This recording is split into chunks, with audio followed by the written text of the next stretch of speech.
عائشہ اگر تو نیت صاف ہے تو بحران حل ہو جائے گا، اس میں کوئی مسئلہ نہیں ہے کہ بحران حل نہ ہو، اور بڑا سادہ سا ہے.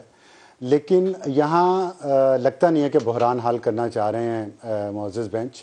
جس طرح کی تشکیل کی گئی ہے بینچ میں، اور پچھلے کئی سالوں سے ہم دیکھ رہے ہیں کہ جتنے بھی سیاسی حساس معاملات ہیں اس میں خاص قسم کا ہم خیال گروپ ہے، اسی پہ بینچ مشتمل ہوتا ہے اور وہی سارے فیصلے دے رہے ہیں.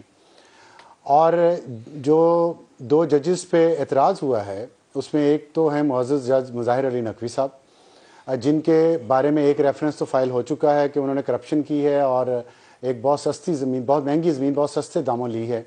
اب ان پہ ریفرنس فائل ہو چکا ہے. پھر ان کی ٹیپ آئی ہے سابق وزیر اعلیٰ پنجاب پرویز رائی کے ساتھ.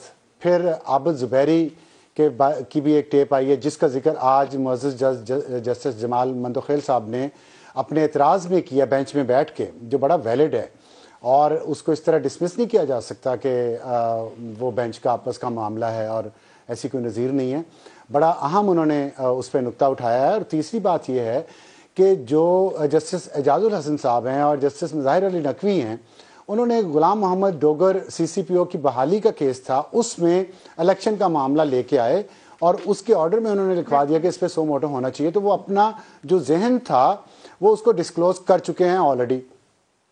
ان کا اس بینچ میں موجود ہونا انتہائی غیر اخلاقی حرکت ہے. اور ان کو خود، جو ہم یہاں پہ پچھلے کچھ دنوں میں ڈسکس کرتے رہتے ہیں نا کہ اچھے لوگ مستعفی کیوں ہو جاتے ہیں، ہو جانا چاہیے انہیں، بہت اچھا کام کیا انہوں نے مثال قائم کر دی.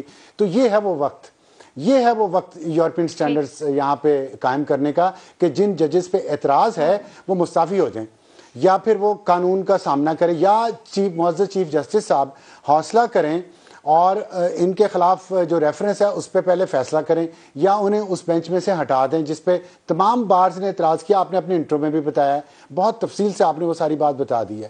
تو میرا نہیں خیال کہ، اور پھر اس کے بعد آپ دیکھیں کہ جسٹس منصور علی شاہ نے ایک بہت اہم نقطہ اٹھایا ہے. انہوں نے کہا ہے کہ کیوں نہ ہم یہ دیکھیں کہ اسمبلیاں جو تحلیل ہوئی ہیں کیا وہ آئینی طریقے سے ہوئی بھی ہیں یا نہیں ہوئی. تو بنیادی سوال تو اگر وہاں پہ چلا گیا تو پھر یہ اگلا آئینی بحران تو رہے گا ہی نہیں کہ صدر کو اختیار تھا ڈیٹ اناؤنس کرنے کا یا نہیں. اس کے بعد جسٹس اطہر من اللہ صاحب نے ایک اور پوائنٹ ریز کیا کہ کیا نہیں، مجھے تھوڑا سا ٹائم تو دے، میں ذرا بات تو پوری کر لوں. کہ جسٹس اطہر من اللہ صاحب نے جو پوائنٹ اٹھایا ہے نا وہ بھی بڑا عام ہے. انہوں نے لفظ یوز کیا ہے ڈکٹیٹ. انہوں نے کہا کہ کیا ایک پارٹی کا لیڈر ڈکٹیٹ کر سکتا ہے ایک چیف منسٹر کو کہ جو اسمبلی 5 سال کا مینڈیٹ لے کے آئی ہے جس میں اور بھی سیاسی جماعتیں ہیں، وہ صرف ایک سیاسی جماعت نہیں ہے اس میں جس کے لیڈر نے آرڈر کر دیا ہے کہ اسمبلی تحلیل کر دو، ان سب کے مینڈیٹ کو 5 سال سے پہلے آپ جن وجوہات کی وجہ سے تحلیل کر رہے ہیں، کیا وہ وجوہات اس قابل ہیں کہ اس اسمبلی کو تحلیل کیا جائے؟ تو یہ بڑے عام سوالات ہیں. اور پھر سب سے بڑی بات یہ ہے کہ کیا بغض ہے ایسا کہ جسٹس قاضی فائز عیسیٰ کو کسی بھی بینچ میں نہیں بٹھایا جاتا جہاں بھی سینسٹیو اور سیاسی مسائل آتے ہیں.